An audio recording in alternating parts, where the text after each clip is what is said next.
ওকে, তো আমরা আমাদের ফিজিক্স 1 বইয়ের পঞ্চম অধ্যায় বল ও ঘর্ষণ এই চ্যাপ্টারের বিভিন্ন ধরনের কোশ্চেন সলভ করতেছিলাম। আমাদের রচনামূলক প্রশ্ন এবং গাণিতিক যে সমস্যাগুলো ছিল সেগুলো অলরেডি সলভ হয়ে গেছে। তো সংক্ষিপ্ত প্রশ্ন অনেকগুলো শেষ হয়ে গেছে, একটা মনে হয় বাকি আছে, 4 নাম্বারটা। এটা নিয়ে আমি সর্বশেষ ভিডিওতে কথা বলবো। তো আর যা বাকি আছে অতি সংক্ষিপ্ত প্রশ্ন 9, 10, 11 তিনটাই একবারে ইজি টপিক। 10 নিউটন বা 1 নিউটন বল বলতে কি বোঝায়, বলের একক নিউটন ও ডাইনের মাঝের সম্পর্ক, তারপর বলের মাত্রা নির্ণয় করো। এই তিনটা কোশ্চেন আজকে আমরা এই ভিডিওতে সলভ করব। ওকে, তো আমি এই তিনটি কোশ্চেনের ডিরেক্ট অ্যান্সারে চলে যাচ্ছি। এখানে দেখেন তিনটি কোশ্চেনেরই অ্যান্সার দেওয়া আছে। 1 নিউটন বল, 10 নিউটন বল বলতে কি বোঝায়, নিউটন ও ডাইনের সম্পর্ক এবং বলের মাত্রা নির্ণয় করো।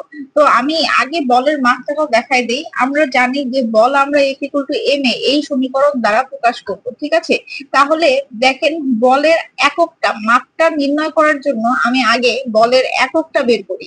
দেখেন, তো এফ এর একক বের করার জন্য আমাকে লাগবে কিসের একক? ভরের একক লাগবে। ভরের একক কি? কেজি। এবং ত্বরণের একক আমরা অলরেডি জানি মিটার পার সেকেন্ড স্কয়ার।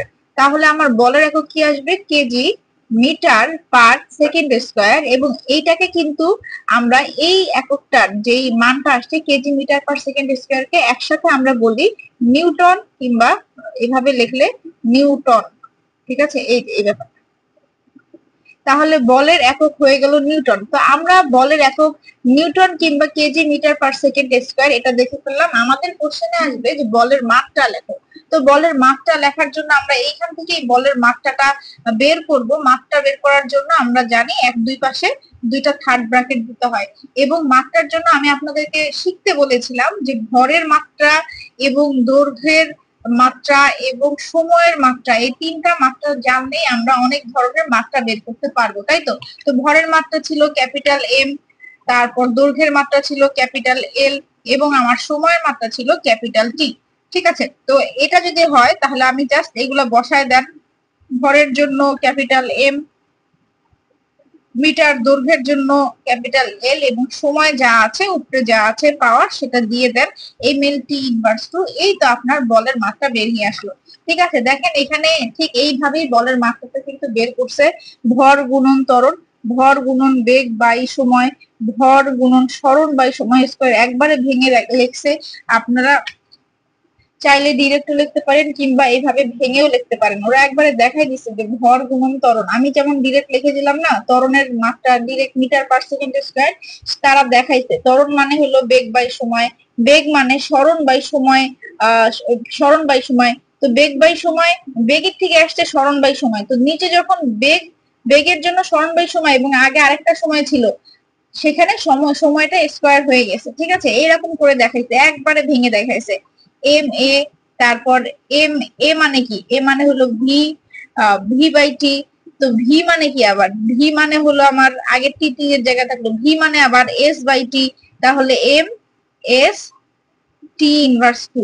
ঠিক আছে, একবারে ভেঙে দেখাইছে। ঠিক আছে, তো একবারে ভেঙে দেখাইছে এইভাবে। তাহলে এই আমার ভরের একক কেজি, তারপর দূরত্ব এস এর একক মিটার, এবং সময় টি এর একক আমার কি আসবে? Second inverse two. এই যে কেজি মিটার পার সেকেন্ড একবারে যতটা পারে ভেঙে এখানে দেখাইছে। আমার মনে হয় এই জিনিসটা আপনারা একাই সলভ করতে পারবেন, কোনো প্রবলেম আর হবে না। যেটা দেখাইলাম just KG metre per second square লিখে কেজির জায়গায় এম, ভরের জায়গায় এল, সরি কেজির জায়গায়, তো KG metre per second square লিখে কেজির জায়গায় ভরের মাত্রা এম, তারপর মিটার যেহেতু দৈর্ঘ্যের মাত্রা এল, এবং সময় যেহেতু সময়ের মাত্রা যেহেতু টি, তাহলে টি এটা বসাই দিলে আপনি এটা সলভ করতে পারবেন।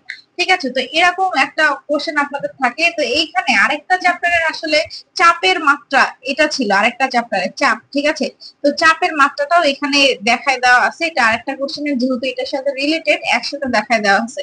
তো চাপ আমরা জানি, চাপ আসলে কিভাবে বের করে? P equal to F by A, প্রতি একক ক্ষেত্রফলে প্রযুক্ত বল হলো চাপ। তো এটার ক্ষেত্রে আসলে কি হবে? আমরা অলরেডি দেখলাম যে বলের এককটা কি। যদি আপনার কোনোদিন আর কি চাপের মাত্রা আসে, যে চাপের মাত্রা বের করো, এটা যদি কোনোদিন প্রশ্নে আসে দেখতে পারেন। যদি আর কি কখনো বোর্ডের কোশ্চেনে আসে চাপের মাত্রা, এটা আসলে একটা বোর্ড কোশ্চেনই, এর জন্য এখানে লেখা আছে।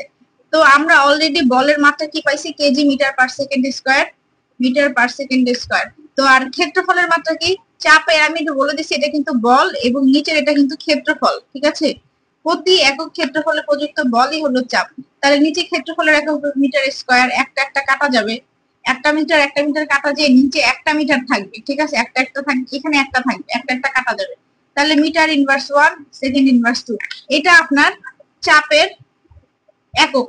তাহলে এখান থেকে যদি আপনি মাত্রা বের করেন, মাত্রাটা এরকম আসবে, এম এল টি, এটার ইনভার্স 1 ইনভার্স 2, ঠিক আছে, এরকম আসবে হলো চাপের মাত্রা, যেটা কিন্তু এখানে দেওয়া আছে। কখনো যদি বোর্ড কোশ্চেনে এসে পড়ে, এটা আশা করি আপনারা সলভ করতে পারবেন, ঠিক আছে।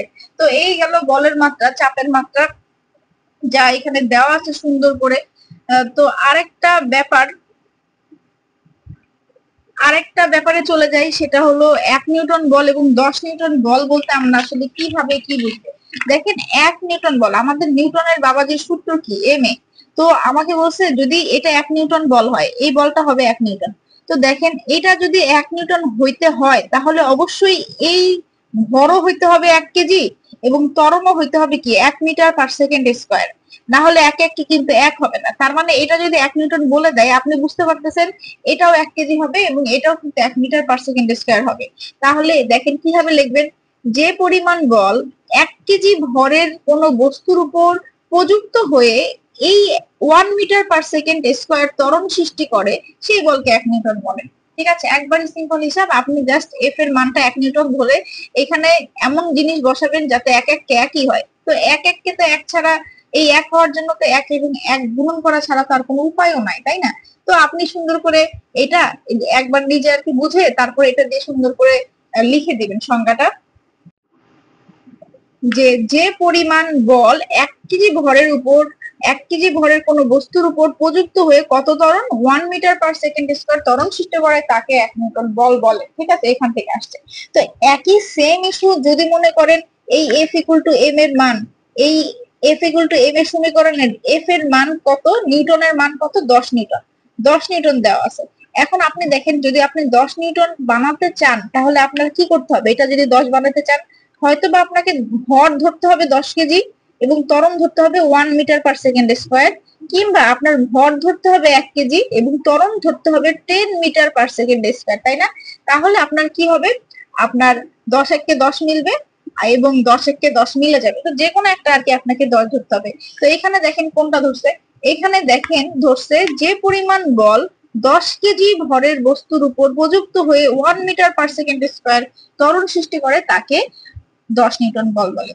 এই কথাটাও যেমন যেমন ঠিক, কেউ যদি এটা এভাবে বলে যে যে পরিমাণ বল 1 কেজি ভরের বস্তুর উপর প্রযুক্ত হয়ে 10 মিটার পার সেকেন্ড স্কয়ার ত্বরণ সৃষ্টি করে তাকে 10 নিউটন বল বলে, এটাও কিন্তু কারেক্ট হবে। তা আপনি যে কোনো একটা দিয়ে ব্যালেন্স করতে পারেন, যাতে এখানে 10 দিলে এখানে 1 থাকবে কিংবা এখানে 10 দিলে এখানে 1 থাকবে, এইভাবেই কিন্তু আপনারা এই কোশ্চেনটা সলভ করে ফেলতে পারেন। তো এই ছিল আমার 1 নিউটন বল, 10 নিউটন বল আর বলের মাত্রা, সাথে আমরা আরো এক্সট্রা চাপের মাত্রাও দেখে ফেলছি। তো এখন আমরা আরেকটা জিনিস জানবো, এই কোশ্চেনটা নিউটন এবং ডাইনের সম্পর্ক। ঠিক আছে, এই কোশ্চেনটা ডিরেক্ট এসে পড়ে যে নিউটন এবং ডাইনের সম্পর্ক লেখো।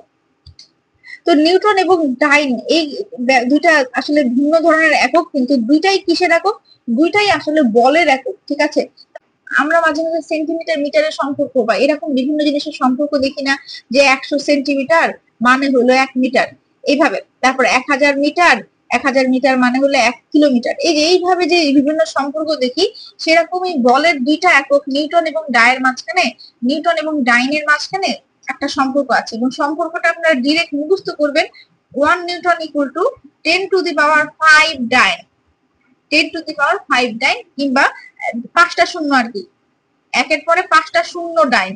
ঠিক আছে, তো এই হলো আপনার নিউটন এবং ডাইনের সম্পর্ক। আমি আরেকটু সুন্দর করে দেখাই আপনাদের, 1 newton equal to 10 to the power 5 dine.